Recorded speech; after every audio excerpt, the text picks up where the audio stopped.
Body weight കുറയ്ക്കാനായിട്ട്, വണ്ണം ഒന്ന് ഒതുക്കാനായിട്ട് മാർക്കറ്റിൽ പല പ്രോഡക്ട്സും ഇന്ന് അവൈലബിൾ ആണ്. ഒരുപാട് വില കൊടുത്ത് നമ്മൾ പല സപ്ലിമെൻറ്റ്സും വാങ്ങിച്ച് ഷെയ്ക്കായിട്ടൊക്കെ അടിച്ചു കുടിക്കുന്നത് പല പേഷ്യൻസും വന്ന് പറയാറുണ്ട്. നമുക്ക് ഇത്രയും പൈസ ചിലവാക്കി പുറത്തുനിന്ന് വാങ്ങിച്ച് ഉപയോഗിക്കാതെ നമുക്ക് തന്നെ ചെയ്യാവുന്ന ഒരു ഡ്രിങ്കിൻ്റെ കാര്യമാണ് ഇന്ന് ഷെയർ ചെയ്യുന്നത്. ഇത് വണ്ണം കുറയ്ക്കാൻ മാത്രമല്ല, നമ്മുടെ പ്രോട്ടീൻ സപ്ലിമെൻറ്റ് ചെയ്യുന്നത് വഴി നമുക്ക് ഡെഫിഷ്യൻസീസ് ഉണ്ടാകാതിരിക്കാനും കൂടി ഹെൽപ്പ് ചെയ്യും എന്ന് മനസ്സിലാക്കുക. ഇപ്പോൾ ഇങ്ങനെയുള്ള ഹെൽത്ത് ഡ്രിങ്കുകളിലൊക്കെ അവരുപയോഗിക്കുന്ന ടെക്നിക്ക് ഇതാണ്. നമ്മുടെ കാർബോഹൈഡ്രേറ്റ് ഇൻടേക്ക് ഒഴിവാക്കി, അത് പ്രത്യേകിച്ചും അരി, ഗോതമ്പ് പോലുള്ള സാധനങ്ങൾ കംപ്ലീറ്റ് ആയിട്ട് ഒഴിവാക്കി അതിന് പകരം എന്തെങ്കിലും പ്രോട്ടീൻ ഷേക്ക് കുടിക്കുക, പ്ലസ് അതിൻ്റെ മൈക്രോ ന്യൂട്രിയൻസും വൈറ്റമിൻസും സപ്ലിമെൻറ്റ് ചെയ്യുക എന്നുള്ളതാണ് ഉദ്ദേശിക്കുന്നത്. അപ്പോൾ നമുക്ക് സ്റ്റൊമക്ക് ഫുള്ളായി എന്നൊരു തോന്നൽ ഉണ്ടാവണം. അതോടൊപ്പം നമുക്ക് വിശക്കുകയും ചെയ്യരുത്, എന്നാൽ നമ്മുടെ പ്രോട്ടീൻസ് ഡെഫിഷ്യൻ്റായി പോകരുത് എന്നുള്ളത്. പക്ഷേ ഇതിന് ഒത്തിരി ആയിരങ്ങൾ ചെലവഴിക്കേണ്ട ഒരു അവസ്ഥ വരാറുണ്ട്. പകരം നമുക്ക് ചെയ്യാവുന്ന കാര്യം വീട്ടിൽ തന്നെ നമുക്ക് പ്രിപ്പയർ ചെയ്യാവുന്നത്. അതിന് ആദ്യം എടുക്കേണ്ടത് കുറച്ച് കാഷ്യൂ നട്ട്സാണ്. 5-6 കാഷ്യൂ നട്ട് എടുത്താൽ മതിയാകും. ഈ കാഷ്യൂ നട്ട് നമുക്ക് വെള്ളത്തിൽ കുതിർത്ത് വയ്ക്കാം. അതൊരു 15 മിനിറ്റ് കുതിർത്ത് വെച്ചാൽ തന്നെ നല്ല സോഫ്റ്റ് ആകും. അതിലേക്ക് നമുക്ക് ഏലക്ക നല്ലപോലെ ഒന്ന് ചതച്ച് അതിൻ്റെ പുറന്തോട് മാറ്റി അതിൻ്റെ സീഡ്സ് എടുത്ത് അത് ചെറിയ ഗ്രൈൻഡറിൽ വെച്ച് നമുക്ക് തന്നെ അരച്ച് അതിൻ്റെ പൊടി എടുത്തിട്ട് ഈ കാഷ്യൂ നട്ട് കുതിർത്ത് വെച്ചിരിക്കുന്നതിലേക്ക് ആഡ് ചെയ്യാവുന്നതാണ്. അതോടൊപ്പം നമുക്ക് ഒരു ഈന്തപ്പഴത്തിൻ്റെ ഒരൊറ്റ ഒരെണ്ണം എടുത്താൽ മതിയാവും. ഈന്തപ്പഴത്തിന് മധുരം ഉണ്ടാകാം. അപ്പോൾ നല്ല സോഫ്റ്റ് ആയിട്ടുള്ള ഈന്തപ്പഴം കുരു കളഞ്ഞിട്ട് ഒരെണ്ണം മാത്രം ഇതിലേക്ക് ഇടുക. നമുക്കത് കഴിക്കാനായിട്ട് ടേസ്റ്റിന് വലിയ പ്രശ്നം ഉണ്ടാകരുത്, എന്നാൽ ഷുഗർ ആഡ് ചെയ്യുന്നതിന് പകരം നമുക്ക് ഈന്തപ്പഴത്തിൻ്റേതായിട്ടുള്ള വൈറ്റമിൻസും ന്യൂട്രിയൻസും കൂടെ കിട്ടുകയും ചെയ്യും എന്നുള്ളതാണ്. അപ്പോൾ ഇത്രയും ആഡ് ചെയ്തിട്ട് ഇത് മിക്സിയിലിട്ട് നന്നായിട്ട് മിക്സ് ചെയ്ത് നമുക്കതൊരു പാല് രൂപത്തിൽ തന്നെ എടുക്കാവുന്നതാണ്. എന്നിട്ട് നമ്മൾ ഇതിനകത്ത് മെയിനായിട്ടും ഉപയോഗിക്കുന്നത് അധികം ഷുഗർ കണ്ടൻറ്റ് ഇല്ലാത്ത ഒരു ഫ്രൂട്ടാണ് നമ്മുടെ തണ്ണിമത്തൻ തന്നെ. തണ്ണിമത്തനിൽ നല്ലപോലെ ഫ്ലൂയിഡ് കണ്ടൻറ്റ് ഉണ്ട് എന്നുള്ളത് കൊണ്ട് അത് നമുക്കൊരു ഫുൾ ആയിട്ടുള്ള ഫീലിംഗ് തരും. മാത്രമല്ല അതിൽ ഒത്തിരി കാലറി ആഡ് ചെയ്ത് പോകുന്നുമില്ല. പലപ്പോഴും നമ്മൾ വെയിറ്റ് കുറയ്ക്കാനായിട്ട് നോക്കുന്നവർ ശ്രദ്ധിക്കേണ്ടത്, നമ്മൾ ഒത്തിരി കാലറിയുള്ള ഫ്രൂട്ട്സ് കഴിച്ചെന്നാൽ പോലും നമുക്കത് വണ്ണം കൂടാൻ ഇടയാക്കും എന്നുള്ളതാണ്. പ്രത്യേകിച്ചും ഫ്രക്ട്രോസ് എന്ന് പറയുന്നത് ചിലപ്പോൾ ഗ്ലൂക്കോസിനേക്കാൾ കൂടുതൽ നമുക്ക് വണ്ണം ഉണ്ടാക്കാനും മാത്രമല്ല അത് ലിവറിന് ഫാറ്റി ലിവറുള്ള പ്രശ്നമുള്ളവർക്ക് മദ്യപിച്ചില്ലെങ്കിൽ പോലും കരൾ രോഗിയാക്കാൻ പോലും കെൽപ്പുള്ള ഒരു സംഗതിയാണെന്ന് പ്രത്യേകം ഓർക്കുക. ഡയബറ്റീസ് ആയിട്ടുള്ളവർ ഒരു ദിവസം തന്നെ ഒരു പടല പഴമൊക്കെ കഴിച്ചിട്ട് ഇരുന്നാൽ അവരുടെ ഷുഗർ 400-500 ഒക്കെ ആകുന്നത് ചിലപ്പോൾ നിങ്ങൾ തന്നെ ശ്രദ്ധിച്ചിട്ടുണ്ടാവാം. അതുകൊണ്ട് പഴം എപ്പോഴും ഒത്തിരി നല്ലതാണ് എന്ന് വിചാരിക്കരുത്. 100 ഗ്രാം പഴത്തിൽ കൂടുതൽ ഒരു ദിവസം ഒരു ഷുഗർ രോഗി കഴിക്കാൻ പാടില്ല എന്നാണ് പ്രത്യേകം പറയാനുള്ളത്. അപ്പോൾ നമുക്ക് ഈ തണ്ണിമത്തൻ വളരെ സേഫായിട്ട് ഡയബറ്റിക് രോഗികളിൽ നമുക്ക് ഉപയോഗിക്കാവുന്നതാണ്. ഇതിനകത്ത് ആകെയുള്ള ഒരു കാര്യം, നമ്മൾ ഡേറ്റ്സ് ഉപയോഗിക്കുമ്പോൾ ഒറ്റ ഒരു ഈന്തപ്പഴം ഇടാൻ പാടുള്ളൂ. മാത്രമല്ല കാഷ്യൂ നട്ട്സ് 5-6 എണ്ണം മാത്രം മാക്സിമം ഉപയോഗിക്കുക. അപ്പോൾ ഈ തണ്ണിമത്തൻ ക്യൂബ്സ് ആക്കി അത് കട്ട് ചെയ്തിട്ട് അത് ചെറിയ ചെറിയ ക്യൂബ്സ് ആക്കി ഒരു ഗ്ലാസ്സിലേക്ക് ഇടുക. എന്നിട്ട് നമ്മൾ ഈ മിക്സിയിലിട്ട് പാലാക്കിയ അതിലേക്ക് കുറച്ച് വാട്ടറും കൂടെ ആഡ് ചെയ്ത് ഒരു 1/4 കപ്പ് അല്ലെങ്കിൽ ഒരു 1/2 കപ്പ് വെള്ളം ആഡ് ചെയ്തിട്ട് നമുക്കിത് നല്ലപോലെ ഒന്ന് മിക്സ് ചെയ്തെടുക്കുക. എന്നിട്ട് ഈ ക്യൂബ്സിൻ്റെ പുറമെ ഇതും കൂടി ആഡ് ചെയ്യാം. നമുക്ക് ഇതിന് ഫ്ലേവർ കിട്ടാനായിട്ട് ഇതിൻ്റെ കൂടെ ഈ മിക്സിയിൽ ഇട്ട് ചെയ്യുമ്പോഴത്തേക്കും ഇതിന് കസ്കസും കൂടി ആഡ് ചെയ്യുന്നതിന് കുഴപ്പമില്ല. കസ്കസ് എന്ന് പറയുന്നത് അല്ലെങ്കിൽ നമുക്ക് അത് പല പേരിൽ നമുക്ക് വിപണിയിൽ അവൈലബിൾ ആണ്. ബേസിൽ സീഡ്സ് എന്ന് പറയും. അപ്പോൾ ഇതും കൂടി ആഡ് ചെയ്ത് കഴിഞ്ഞാൽ നമുക്കതിനൊരു വേറൊരു ഫ്ലേവറും കൂടെ കിട്ടും എന്നുള്ളതാണ്. അപ്പോൾ ഈ കാഷ്യൂ മിൽക്ക് നമ്മൾ വെള്ളം ആഡ് ചെയ്ത് പ്രിപ്പയർ ചെയ്യുമ്പോഴത്തേക്കും അതിലേക്ക് കസ്കസും കൂടി ആഡ് ചെയ്യാവുന്നതാണ്. എന്നിട്ട് ഈ തണ്ണിമത്തൻ്റെ ക്യൂബ്സ് ഇട്ടതിലേക്ക് ഇതും കൂടി ഒഴിക്കുക. അപ്പോൾ നമുക്ക് തണുപ്പിച്ച് വേണമെങ്കിൽ അങ്ങനെ ചെയ്യാവുന്നതാണ്. ഇത് നമ്മൾ കുടിക്കേണ്ടത് രാത്രി ഡിന്നറിലേക്ക്, നമ്മൾ ഭക്ഷണം വൈകുന്നേരത്തേത് സ്കിപ്പ് ചെയ്തിട്ട് കുടിക്കുക എന്നുള്ളതാണ്. അതായത് വൈകുന്നേരം ഒരു 5 മണിക്ക് ശേഷം നമ്മൾ ഈ ഒരു ഡ്രിങ്ക് മാത്രം കുടിച്ച് ഒറ്റ ഗ്ലാസ് മാത്രം കുടിച്ചാൽ മതിയാവും. വേറെ ഒന്നും അതിൻ്റെ കൂടെ കാർബോഹൈഡ്രേറ്റ് ആയിട്ടൊന്നും കൊടുക്കാതിരിക്കുക, അധികം കാലറി അകത്തോട്ട് ചെല്ലാതിരിക്കുക എന്നുള്ളതാണ്. എന്നിട്ട് നമുക്ക് ഇൻ്റർമിറ്റൻറ്റ് ഫാസ്റ്റിംഗ് എന്ന ഒരു പ്രൊസീജിയറാണ് വണ്ണം കുറയ്ക്കാനായിട്ട് ഏറ്റവും അത്യാവശ്യമായിട്ട് ചെയ്യേണ്ടത്. ഞാൻ നേരത്തെ പറഞ്ഞ പോലെ തണ്ണിമത്തൻ്റെ ഐസ് ക്യൂബ്സ് ഇട്ടു, നമ്മൾ ഈ കാഷ്യൂ മിൽക്ക് ഒഴിച്ചു. അതിനെ ടോപ്പ് ചെയ്യാനായിട്ട് വേണമെങ്കിൽ നമുക്ക് തണ്ണിമത്തൻ്റെ ക്യൂബ്സ് കുറച്ചുകൂടി ഇടാം. അത് നല്ല കളർഫുള്ളായിട്ടിരിക്കും, നമുക്ക് നല്ല ഫുള്ളായിട്ടുള്ളൊരു ഫീലിംഗ് ഉണ്ടാകും. നല്ല വലിയ ഗ്ലാസ്സിൽ നമ്മളതെടുത്ത് കഴിച്ച് കഴിയുമ്പോഴത്തേക്കും തന്നെ വയറ് ഫുള്ളാകും. എന്നിട്ട് നമ്മൾ അതിന് ശേഷം 0 കാലറി ഡയറ്റായിരിക്കും. വെള്ളം കുടിക്കാം, എത്ര വേണമെങ്കിലും വെള്ളം കുടിക്കാം. മധുരമുള്ള ഒരു സംഗതി പോലും അതിനുശേഷം കഴിക്കാൻ പാടില്ല. കാർബോഹൈഡ്രേറ്റും ഒഴിവാക്കുക. നമ്മൾ ഇൻ്റർമിറ്റൻറ്റ് ഫാസ്റ്റിംഗ് എന്ന് പറയുന്നത് 16 മണിക്കൂറാണ്. അപ്പോൾ അത് പട്ടിണിയല്ല. നമ്മൾ ഒരു 14 മണിക്കൂർ ഫാസ്റ്റ് ചെയ്ത് കഴിഞ്ഞിട്ട് പിന്നെ ഉള്ള 2 മണിക്കൂർ നമ്മുടെ ഫാറ്റ് ഉരുകാനായിട്ട് തുടങ്ങും. അപ്പോൾ ഇത് ഒരു തവണ ഒറ്റ ദിവസം നമ്മൾ ഡിന്നർ സ്കിപ്പ് ചെയ്തെന്നാൽ തന്നെ നമുക്ക് ഒരാളുടെ ബോഡി വെയ്റ്റ് 200 ഗ്രാം കുറയ്ക്കാമെന്നുള്ളതാണ്. നിങ്ങൾക്ക് സംശയം ഉണ്ടെങ്കിൽ അത് ടെസ്റ്റ് ചെയ്ത് നോക്കാം. നമ്മൾ ഈ ഫാസ്റ്റിംഗ് നമ്മൾ റിലീജിയസ് ആയിട്ട് ഉപവസിക്കാറുണ്ട്. പലപ്പോഴും മുസ്ലിം സഹോദരങ്ങളാണെങ്കിലും ക്രിസ്ത്യൻസ് ആണെങ്കിലും ഒക്കെ നമ്മൾ ഒറ്റ നേരം മാത്രം ഭക്ഷണം കഴിക്കാറുണ്ട്. ഈ ഒരു ഫാസ്റ്റിംഗ് റിലീജിയസ് ആയിട്ടുള്ള രീതിയിൽ തന്നെ നമുക്ക് ഡിന്നർ സ്കിപ്പ് ചെയ്യുന്നതിനേക്ക് ഉപയോഗപ്പെടുത്താം. ഇപ്പോൾ നമ്മൾ പലപ്പോഴും അതൊരു ത്യാഗമായിട്ടാണ് ചെയ്യുക. വിശന്നിരിക്കുന്നവരുടെ ആ വിശപ്പിൻ്റെ ആ കാഠിന്യം മനസ്സിലാക്കാനൊക്കെയാണ് നമ്മൾ നോമ്പ് ആചരിക്കുക. അപ്പോൾ അതുപോലെ തന്നെ ഈ ഡിന്നർ സ്കിപ്പ് ചെയ്യാനായിട്ട് ഈ പറഞ്ഞ സങ്കേതങ്ങളെല്ലാം ഉപയോഗിക്കുക. 5 മണിക്ക് ശേഷം 16 മണിക്കൂർ നേരത്തേക്ക് ഫാസ്റ്റ് ചെയ്തിട്ട് രാവിലെ ബ്രേക്ക്ഫാസ്റ്റ് അല്പം നേരത്തെ കഴിക്കുന്നതിൽ തെറ്റില്ല.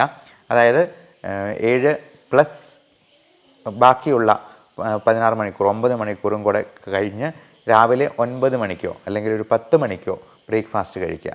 അതുവരെയും നമ്മൾ 0 കാലറിയിലായിരിക്കണം. ഒരു തരത്തിലുള്ള കാലറിയും നമുക്ക് ഉള്ളിൽ ചെല്ലാൻ പാടില്ല എന്ന് പ്രത്യേകം ഓർക്കുക. എന്നിട്ട് ബാക്കി ഈ 16 മണിക്കൂർ വിട്ടിട്ടുള്ള 8 മണിക്കൂർ സമയമുണ്ടല്ലോ, ആ 8 മണിക്കൂർ സമയത്ത് നമ്മൾ കഴിക്കുന്ന ഭക്ഷണത്തിലാണെങ്കിലും കാലറീസ് ഒരുപാട് കയറിപ്പോകാതെ നമ്മൾ നോക്കണം. പ്രത്യേകിച്ചും നമ്മുടെയൊക്കെ ഒരു സ്വഭാവ രീതി വെച്ചിട്ട് നമ്മുടെ സംസ്കാരത്തിൻ്റെ ഭാഗമാണ് ഈ ചോറെന്ന് പറയുന്നത്. നമ്മൾ ഒരു പ്ലേറ്റ് നിറച്ച് ചോറെടുക്കും, എന്നിട്ട് അതിൻ്റെ അറ്റത്ത് ഒരു ഇത്തിരി പൂരം കറി എടുത്ത് കഴിക്കും. ശരിക്കും അങ്ങനെയല്ല വേണ്ടത്. നമ്മൾ ഒരു പ്ലേറ്റ് എടുത്തെന്നാൽ അതിൻ്റെ 4/1 ഭാഗം മാത്രമേ കാർബോഹൈഡ്രേറ്റ്സ്, അരിയാഹാരമാണെങ്കിലും ചപ്പാത്തി ആണെങ്കിലും, നമ്മൾ ചോറ് മാറ്റി വെച്ചിട്ട് 5 ചപ്പാത്തി കഴിച്ചെന്നാൽ ഒരു കാര്യമില്ല. അപ്പോൾ 1/4 ഭാഗം മാത്രം കാർബോഹൈഡ്രേറ്റ്സ്, ബാക്കി ഒരു 1/4 ഭാഗം പ്രോട്ടീൻസ്. അത് പയറ് വർഗ്ഗത്തിൽപ്പെട്ട അല്ലെങ്കിൽ കടല അല്ലെങ്കിൽ മുട്ടയുടെ വെള്ളയാണ് നല്ലത്. അതുപോലെ ചിക്കൻ കറി വെച്ചത്, മീൻ കറി വെച്ചത്, ചെറുമീനുകളാണ് ഏറ്റവും നല്ലത്. അങ്ങനെ എന്തെങ്കിലും പ്രോട്ടീൻ ഉൾപ്പെടുത്താം. അതോടൊപ്പം ഒരു 1/4 ഭാഗത്തേക്ക് നമ്മൾ പച്ചക്കറികൾ, ഗ്രീൻ ലീഫി വെജിറ്റബിൾസ്, മറ്റൊരു 1/4 ഭാഗത്ത് ഫ്രൂട്ട്സ്. അത് അധികം മധുരമില്ലാത്ത, നേരത്തെ പറഞ്ഞ പോലെ ഇപ്പോൾ പേരയ്ക്ക പോലുള്ള തണ്ണിമത്തൻ പോലുള്ള ഫ്രൂട്ട്സ് നമുക്ക് ഉൾപ്പെടുത്താം. കുക്കുംബർ പോലുള്ള സാധനങ്ങൾ വെയിറ്റ് കുറയ്ക്കാൻ വളരെ നല്ലതാണ്. ക്യാരറ്റും ബീട്രൂട്ടും, കാര്യം അത് മണ്ണിൽ അടിയിൽ വളരുന്നതാണെങ്കിലും നമുക്ക് ക്യാരറ്റും ബീട്രൂട്ടും കാലറി കുറഞ്ഞ ഭക്ഷണം തന്നെയാണ്. അതോടൊപ്പം നമുക്ക് ഈ ഭക്ഷണം കഴിക്കുന്നതിന് തൊട്ട് മുമ്പ് മരുന്ന് പോലെ കഴിക്കേണ്ട ചില സാധനങ്ങളുണ്ട്. നമ്മൾ പറയും 3 ഗ്ലാസ് വെള്ളം കുടിക്കണമെന്ന്. നല്ലപോലെ വെള്ളം കുടിച്ചാൽ തന്നെ നമുക്ക് ഇടയ്ക്ക് ഭക്ഷണം കഴിക്കാനായിട്ട് ഒരു വിശപ്പ് വരുമ്പോഴത്തേക്കും, ഒരു ആനലുണ്ടാകുമ്പോഴത്തേക്കും നമ്മളൊരു 3 ഗ്ലാസ് വെള്ളം കുടിക്കുമ്പോൾ തന്നെ ആ വിശപ്പ് അങ്ങ് അടങ്ങും. കാര്യം നമ്മുടെ ഹങ്കർ സിഗ്നൽസ് നമ്മുടെ വയറിൽ നിന്നും ഹൈപ്പോതലാമസിലേക്ക് പോയിട്ടാണ് നമുക്ക് ഹങ്കർ സിഗ്നൽ കിട്ടുക. അപ്പോൾ ഈ ഹങ്കർ സിഗ്നലിനെ നമുക്കൊന്ന് സപ്രസ് ചെയ്യാനായിട്ട് വെള്ളം കൊടുത്തെന്നാൽ തന്നെ മതിയാവും. നമ്മൾ ആ സമയത്ത് ചായയോ കാപ്പിയോ, ഈ ചായയും കാപ്പിയും കുടിച്ച് തന്നെയാണ് നമുക്ക് ഒത്തിരി കാലറി ഉള്ളിലോട്ട് പോകുന്നത്. പകരം നല്ല ശുദ്ധ വെള്ളം കുടിക്കുക. അതോടൊപ്പം അധികം കാലറി ഇല്ലാത്ത ഫ്രൂട്ട്സ് എന്തെങ്കിലും കഴിക്കുക. എന്നിട്ട് ഇത്രയും കഴിച്ച് വിശപ്പൊന്ന് അടങ്ങിയതിന് ശേഷം മാത്രമേ നമ്മൾ മെയിൻ കോഴ്സ്, അത് കാർബോഹൈഡ്രേറ്റ് ആണെങ്കിലും പ്രോട്ടീൻ ആണെങ്കിലും കൂടുതൽ കഴിക്കാൻ പാടുള്ളൂ. എന്നിട്ട് ഇതിനോടൊപ്പം നമുക്ക് കുഞ്ഞു എക്സസൈസായിട്ട് പലതുള്ളി പെരുവെള്ളം എന്ന കോൺസെപ്റ്റ് പരമാവധി ഉപയോഗിക്കാം. നമുക്ക് നമ്മുടെ ജോലികൾ തന്നെ പരമാവധി എനർജി സ്പെൻഡ് ചെയ്യുന്ന രീതിയിൽ ചെയ്യുക. അപ്പോൾ നമ്മൾ ഇപ്പം ഡോക്ടർമാരാകുമ്പോഴത്തേക്കും ഞാൻ ഒരു 50 പേഷ്യൻറ്റിനെ നോക്കുന്നുണ്ടെങ്കിൽ 50 പേരെ എഴുന്നേറ്റ് നിന്ന് അവരെ ഓസ്കൾട്ടേറ്റ് ചെയ്ത് നോക്കുക എന്നുള്ളതാണ്. അതുകൊണ്ട് 3 ഗുണങ്ങളുണ്ട്. ഒന്ന്, എനിക്ക് അത്രയും എനർജി കൺസ്യൂം ചെയ്യാൻ പറ്റും, കാലറി ബേൺ ചെയ്യാൻ പറ്റും. 2, പേഷ്യൻറ്റിനെ നന്നായിട്ട് നോക്കി എന്ന് അവർക്ക് ഒരു സംതൃപ്തി ഉണ്ടാവും. നന്നായി നോക്കി എന്നുള്ള സംതൃപ്തി എനിക്കും എൻ്റെ ജോലി ഭംഗിയായി ചെയ്തു എന്ന് എനിക്കും തോന്നും. അപ്പോൾ ഇത്തരത്തിൽ നമുക്ക് ലിഫ്റ്റ് ഉപയോഗിക്കാതെ കൂടുതലായിട്ട് ജോലി ചെയ്യാനായിട്ട് നോക്കാം, കൂടുതൽ സ്റ്റെപ്പ് കയറാനായിട്ട് നോക്കാം, കൂടുതൽ സമയം നടക്കാനായിട്ട് നോക്കാം. നമ്മൾ ഫോണിൽ സംസാരിക്കുന്ന സമയം ഇരുന്നുകൊണ്ടോ കിടന്നുകൊണ്ടോ സംസാരിക്കത്തില്ല, നടന്നുകൊണ്ടേ സംസാരിക്കുകയുള്ളൂ എന്നുള്ളത് ഉറപ്പ് വരുത്തുക. ഞാൻ നേരത്തെ പറഞ്ഞ പോലെ പലതുള്ളി പെരുവെള്ളം എന്ന കോൺസെപ്റ്റാണ് ഏറ്റവും നല്ലത്. നമ്മൾ ജിമ്മിലൊക്കെ പോയി 1 മണിക്കൂർ 2 മണിക്കൂർ എന്നൊക്കെ ആ ആരംഭശൂരത്വം കഴിയുമ്പോഴത്തേക്കും നമ്മളതൊക്കെ നിർത്തി വെച്ചിട്ട് വീണ്ടും പഴയപടി മൂടി പുതച്ച് കിടന്നുറങ്ങുന്ന ഒരു സ്ഥിതിവിശേഷത്തിലേക്ക് പോകാനിടയുണ്ട്. അതുകൊണ്ട് നമുക്ക് പതുക്കെ തുടങ്ങുക. Slow and steady wins the race എന്ന പ്രൊവർബ് ഓർക്കുക. പലപ്പോഴും ആൾക്കാർ ഒറ്റ മാസം കൊണ്ട് ആകെ 500 ഗ്രാമാണ് കുറഞ്ഞത് ഡോക്ടറെ എന്ന് പറയാറുണ്ട്. മതി, നമുക്ക് വെയിറ്റ് കൂടാതിരുന്നാൽ മാത്രം മതി. വെയിറ്റ് കുറയ്ക്കാൻ പറ്റിയില്ലെങ്കിൽ പോലും വെയിറ്റ് കൂടാതിരുന്നാൽ തന്നെ അത് നല്ല അച്ചീവ്മെൻ്റ് ആണ് എന്ന് വിചാരിക്കുക. നമ്മളെ തന്നെ മോട്ടിവേറ്റ് ചെയ്തുകൊണ്ടിരിക്കുക. ഒരു കാരണവശാലും നമുക്ക് ഇപ്പം പലപ്പോഴും 2-3 മാസം നല്ലപോലെ ഡയറ്റ് ചെയ്തിട്ട് ഒരു കല്യാണം കൂടുമ്പോഴത്തേക്കും തന്നെ ഈ പറഞ്ഞ എല്ലാ മേന്മകളും നഷ്ടമാകുന്ന ഒരു രീതി കാണാറുണ്ട്. അപ്പോൾ ഇതെല്ലാം നോക്കിയതിന് ശേഷം എക്സസൈസ് നമ്മൾ പരമാവധി ചെയ്യുക. ഇതിൽ നമ്മൾ എക്സസൈസ് ചെയ്യുമ്പോൾ തന്നെ അതിനകത്ത് 3 കമ്പോണൻസ് ഉണ്ടാവണം. ഈ നടപ്പ് എന്ന് പറയുന്നത് ഒരു വ്യായാമമായിട്ട് പോലും കൂട്ടാൻ പറ്റില്ല, അതൊരു മോഡറേറ്റ് ലെവൽ ഓഫ് ആക്ടിവിറ്റി എന്ന് പറയാൻ പറ്റുള്ളൂ. അപ്പം നമ്മൾ എക്സസൈസിൽ 3 കമ്പോണൻസ്, ഒന്ന് അതിൽ എയ്റോബിക് ഫാക്ടർ ഉണ്ടാവണം, അതായത് നമ്മുടെ ഹാർട്ട് റേറ്റ് 140 മുകളിലേക്ക് ഇൻക്രീസ് ചെയ്യുന്നത്. അത് നല്ല സ്പീഡിലൊന്ന് ഓടുകയോ സ്പീഡിൽ സ്റ്റെപ്പ് കയറുകയോ അതല്ലെങ്കിൽ ജമ്പിങ് ജാക്സ് നമുക്ക് തന്നെ ഒരു 100-200 പ്രാവശ്യം അവിടെ നിന്ന് ചാടുകയോ ചെയ്തെന്നാൽ അത് സാധ്യമാവുന്നതാണ്. 2, ഇതിന് ഒരു സ്ട്രെച്ചിങ് ഫാക്ടർ ഉണ്ടാവണം. നമ്മൾ പുഷപ്പ് ചെയ്യുമ്പോഴും നമ്മുടെ ജോയിൻറ്റ്സ് സ്ട്രെച്ച് ചെയ്യുന്നത് പോലെ നമുക്ക് എല്ലാ ജോയിൻറ്റ്സിനും സ്ട്രെച്ചിങ് കൊടുക്കുന്ന രീതിയിൽ ഉള്ള എക്സസൈസ് അതിൻ്റെ ഭാഗമായിട്ടുണ്ടാവണം. ഇപ്പോൾ സ്ക്വാറ്റ്സ് പോലുള്ള എക്സസൈസോ അല്ലെങ്കിൽ സ്ട്രെച്ചിങ് എക്സസൈസ്, പുഷപ്പ് പോലുള്ള എക്സസൈസോ ഒക്കെ അതിനകത്തൊരു സ്ട്രെച്ചിങ് ഫാക്ടർ. പുഷപ്പിൽ തന്നെ aerobic, stretching and strengthening factor 3 വരുന്നുണ്ട്. അപ്പോൾ 3ാമത് പറഞ്ഞ കാര്യം സ്ട്രെങ്തനിങ് ആണ്. നമ്മുടെ മസിൽസിനെ എല്ലാം ബിൽഡ് ചെയ്യാനായിട്ട് നമുക്ക് വെയിറ്റ് കുറയ്ക്കാനായിട്ടും മസിൽ സ്ട്രെങ്തനിങ് എക്സസൈസ് ചെയ്യണം. അപ്പോൾ പലപ്പോഴും വെയിറ്റ് കുറയ്ക്കുന്ന കാര്യത്തെക്കുറിച്ച് ആലോചിക്കുമ്പോഴത്തേക്കും ഈ മസിൽ സ്ട്രെങ്തനിങ് അല്ലെങ്കിൽ അത് ചെയ്യുന്നതിനെക്കുറിച്ച് ആൾക്കാർ ചിന്തിക്കത്തില്ല. അപ്പോൾ പ്രോട്ടീൻ സപ്ലിമെൻറ്റ് ചെയ്യുകയും വേണം, അതോടൊപ്പം നമ്മൾ മസിൽ സ്ട്രെങ്തനിങ്ങും വ്യായാമങ്ങളും കൂടി ചെയ്യണം. അപ്പോൾ ഡംബൽ ഉപയോഗിച്ച് ചെയ്യുന്നതും ഒക്കെ ഈ മസിൽ സ്ട്രെങ്തനിങ് എക്സസൈസിൽ പെടുന്നതാണ്. അപ്പോൾ ഇങ്ങനെയെല്ലാം നോക്കി നമ്മൾ കൃത്യമായിട്ടുള്ള ഒരു സ്ലോ ആൻഡ് സ്റ്റഡി ആയിട്ട് നമുക്ക് വെയിറ്റ് കുറച്ചാൽ മതി. നമുക്ക് പെട്ടെന്ന് വെയിറ്റ് കുറയ്ക്കുന്ന എന്തെങ്കിലും തരത്തിലുള്ള കാര്യങ്ങളിലേക്ക് നമ്മൾ പോകാതിരിക്കുക. അതിനുള്ള മരുന്നുകൾ പലപ്പോഴും പറയാറുണ്ട്. അത് ഏറ്റവും സേഫ് ആയിട്ടുള്ള മരുന്നുകൾ മാത്രം നിങ്ങളുടെ ഡോക്ടറോട് ചോദിച്ചിട്ട് മാത്രം ഉപയോഗിക്കുക. പലപ്പോഴും ഷുഗറിന് കൊടുക്കുന്ന മെറ്റ്ഫോമിൻ ഗുളിക പോലും വെയിറ്റ് കുറയ്ക്കാൻ സഹായിക്കുന്നതാണ്. അതോടൊപ്പം നമ്മൾ പലപ്പോഴും ഈ ഡിപ്രഷൻ, ആങ്സൈറ്റി പോലുള്ള പ്രശ്നങ്ങളുണ്ടെന്നുണ്ടെങ്കിൽ അതിന് കൊടുക്കുന്ന മരുന്ന് അല്പം ഉറക്കം കൂടി ഉണ്ടാക്കും.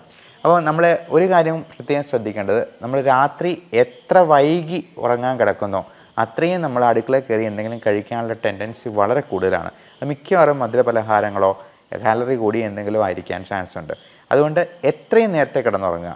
ഒരു 8 മണി 9 മണി ആകുമ്പോഴത്തേക്കും കിടന്നുറങ്ങിയെന്നാലും ഒരു കുഴപ്പമില്ല. അതിന് നേരത്തെ കിടന്നുറങ്ങാനായിട്ട് ആ രീതിയിൽ മരുന്നുകൾ നമുക്ക് മോഡിഫൈ ചെയ്യാവുന്നതാണ്.